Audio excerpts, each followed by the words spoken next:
और सेकंड है, सेकंड में बोला है a tree breaks due to stop and broken part bent so that the top of the tree touches the ground making an angle 30 degree. एक आंधी आई और पेड़ क्या हुआ, टूट गया, और पेड़ जो टूटा हुआ था वो नीचे नम गया, तो वो क्या कर रहा है, टच कर रहा है किसको, ग्राउंड को टच कर रहा है, मेकिंग एन एंगल 30 डिग्री, जो 30 डिग्री का एंगल बना रहा है।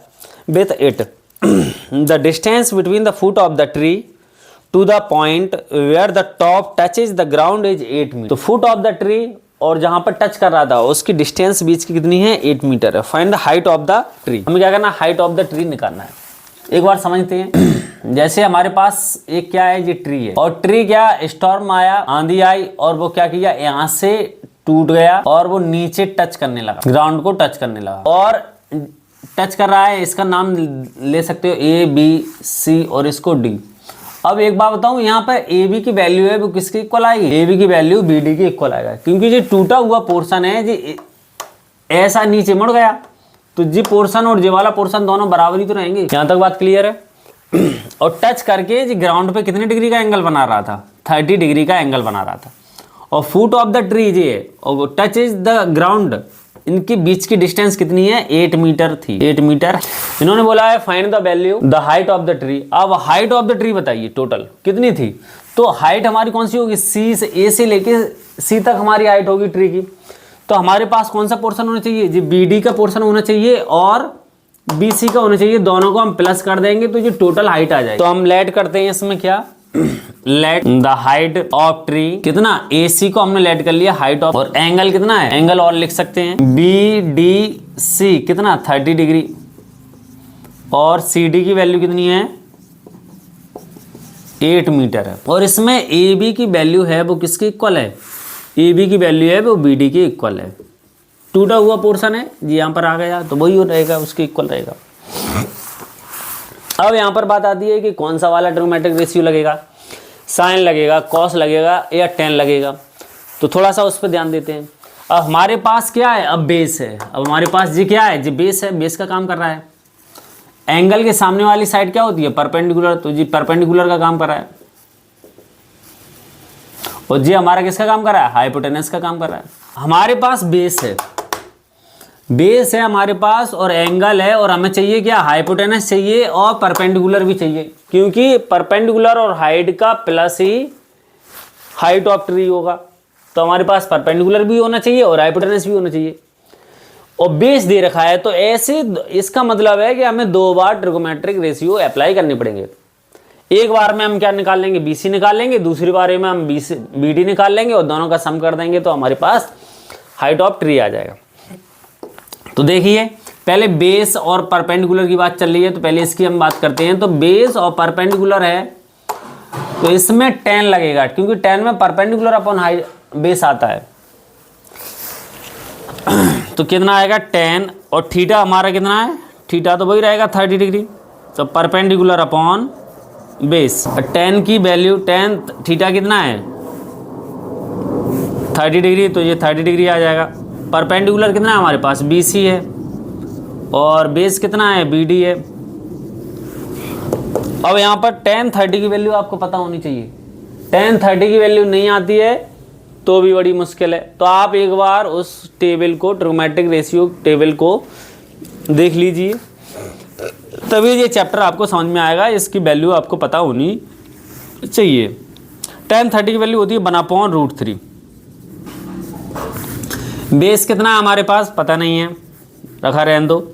बी डी कितना है 8 है, क्रॉस मल्टीप्लाई करेंगे तो बी सी हमारे पास कितना आ जाएगा 8/√3 आ जाएगा। हमारे पास बी सी आ गया, क्या आ गया, बी सी आ गया। बी सी मतलब कुछ पार्ट आ गया ट्री का। अब हमें चाहिए क्या, बी डी और चाहिए।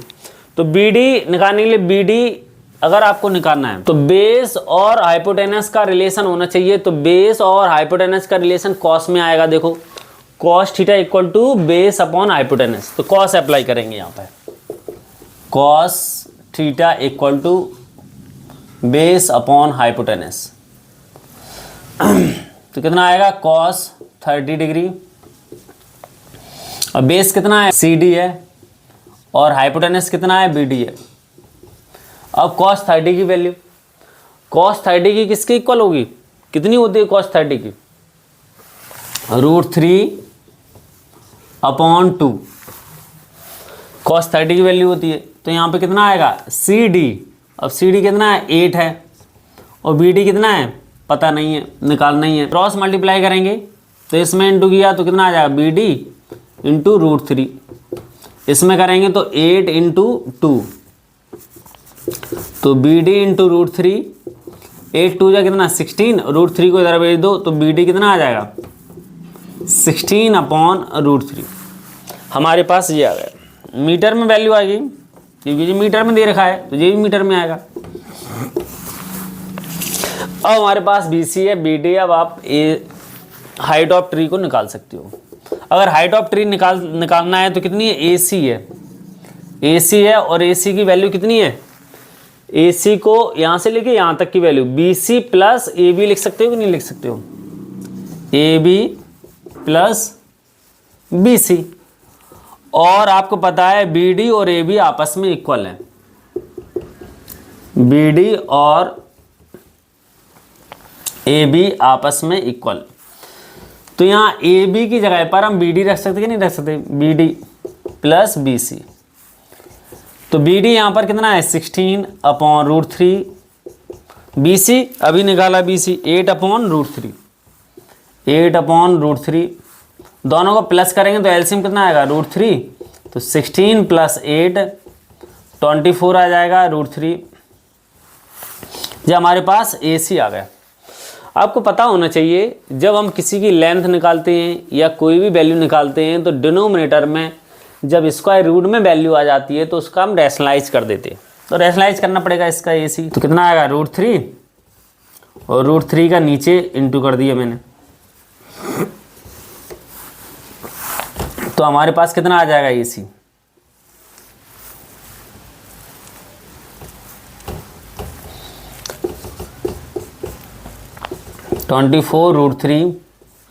√3 का √3 में इंटू करेंगे तो कितना आएगा 3 आएगा, 3 से कट करेंगे 8 बार, तो AC = 8√3 मीटर।